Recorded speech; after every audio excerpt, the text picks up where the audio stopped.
watched entertainment news program in the world. Frank Sinatra is laid to rest as Tom Selleck, Jack Nicholson, and Liza Minnelli lead a star-studded crowd in the final farewell to a legend. There wasn't a dry eye in the house. At this Beverly Hills church, the world media witnessed an endless stream of stars. Sophia Loren, Wayne Newton, Gregory Peck, all here for Frank. We've got the latest as the Sinatra family says goodbye. And then the never-before-seen home movies of Frank poolside. This is Entertainment Tonight for Wednesday, May 20th, 1998, as Hollywood says a final farewell to the legend Frank Sinatra. Hello, everyone, and welcome to our show. I'm Mark Steinis in for Bob Goen. And I'm Mary Hart. Thank you for joining us.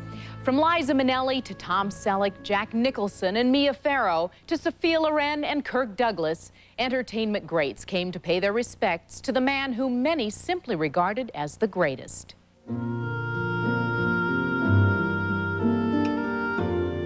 It seemed as though all of Hollywood came to pay their last respects to Frank Sinatra. The Church of the Good Shepherd in Beverly Hills was standing room only, and our Jan Carl was there. The turnout of famous mourners today for Frank Sinatra is astounding. Many of them legends in their own right. They have all come to say goodbye to the chairman of the board one last time. Former First Lady Nancy Reagan arrived at the service, as did Tony Bennett, Kirk Douglas, Gregory Peck, Tony Danza, Larry King, Milton Berle, Sidney Poitier, Quincy Jones, and Frank's Rat Pack buddy Joey Bishop were all there paying tribute to their late friend. Paul Anka, who wrote Frank's great hit song My Way, came, as did Tony Curtis, Red Buttons, Connie Stevens, Ben Vereen, Suzanne Plachette, Suzanne Summers, and Faye Dunaway. It was last night that Frank Sinatra's gardenia-covered casket was brought to the church for an emotional vigil. Pallbearers included Frank's friends Don Rickles, singer Steve Lawrence, and comedian Tom Dreesen. I'll miss hanging out with him in the wee small hours of the morning. Frank Sinatra didn't go to bed till the sun came up, and so when I hear the song in the wee small hours of the morning, I'll always think of him.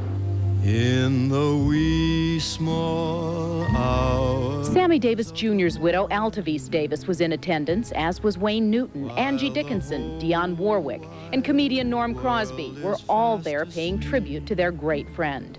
Wearing an eye patch, Jack Lemmon arrived with his wife Felicia.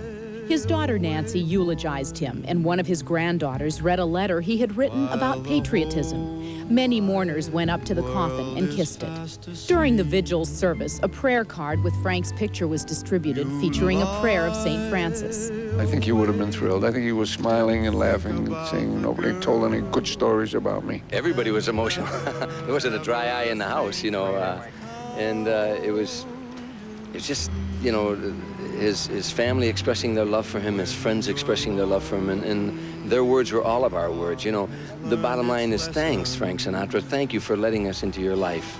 What a ride it was. After today's funeral, Sinatra's casket was flown to the California desert. Frank was buried in a private ceremony at Desert Memorial Park in Cathedral City near Palm Springs. Alongside his mother and father, he will rest for eternity. People magazine is remembering Frank Sinatra with its weekly edition on newsstands Friday. In it will be 13 pages of pictures from Frank's life, stories from his friends and family, and how he spent the day that he died. Since Sinatra's was a career which spanned 6 decades, many whose lives he touched have special memories of their time with him. Now, one woman has come forward to share her own home movies of the legend in this Entertainment Tonight exclusive. Here's Frank, such a jokester.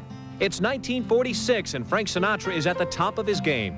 Kim Green wasn't even born yet, but she has these precious home movies of the chairman of the board to remember the days to come.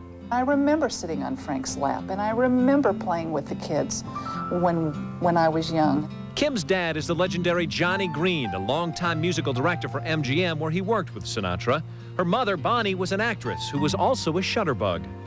They had so much fun together. Just before she died, she made a tape for my sisters and myself of all the old home movies. And I remembered, I hadn't watched it in years, and I remembered after Frank passed that I had this treasure. This never-before-seen picture of two legends, Sinatra and Jackie Gleason, is part of another treasure coming from Life magazine. The book pulls from its vast archives to show the many sides of Old Blue Eyes. There are candid shots of Frank backstage, a glimpse of him dancing with Mia Farrow, and rare pictures of first wife Nancy and the kids. Even after he, married Mia Farrow, he was calling Nancy constantly.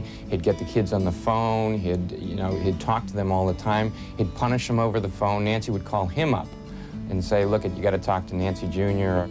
There is also a special salute to the Rat Pack and stories of the good old days from friends like Tony Bennett. Bing Crosby saying a guy like Sinatra comes along once in a lifetime, why did it have to be my lifetime? And that's funny, of course, and that's the quip about Sinatra. The other one I think is even more meaningful, and that was Dean Martin once saying, it's Frank's world, we just live in it. He was that large. I think we all sort of feel that way. That special commemorative book from Life magazine titled Remembering Sinatra, A Life in Pictures will be in bookstores on Friday. And for more on the incredible life of Frank Sinatra, plus an opportunity to post your messages and wishes, check in at our ET website.